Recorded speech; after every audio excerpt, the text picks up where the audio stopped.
Birds are very beneficial to your vegetable garden and are an important asset in insect control. This Michigan Garden Moment is brought to you by migardener.com. With over 450 varieties of heirloom and organic flowers, vegetables, and herb seeds, all for 99 cents a pack.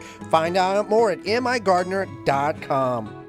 For some gardeners, they believe birds are not a good animal to have in the garden. Now, birds do have the tendency of eating blackberries or raspberries, blueberries or strawberries, but overall they're very beneficial to have in the garden. You want to entice and invite the birds in by bird feeders to create an avenue of travel for them through their daily activities.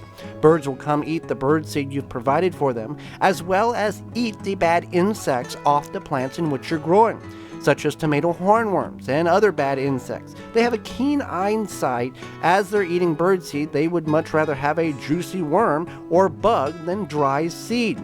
So by incorporating them into your garden, you can have a much better and healthier ecosystem.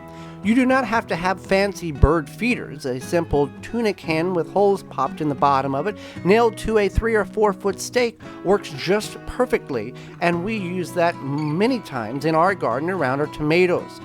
If birds are poking holes in your fruit, such as tomatoes, they're not trying to consume the fruit itself. They are actually looking for water. So you would want to incorporate some type of water feature either in the garden or near the garden.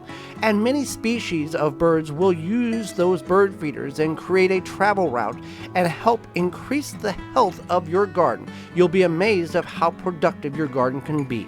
This Michigan Garden Moment is brought to you by migardener.com. With over 450 varieties of heirloom and organic flowers, vegetables, and herb seeds, all for 99 cents a pack. Find out more at migardener.com.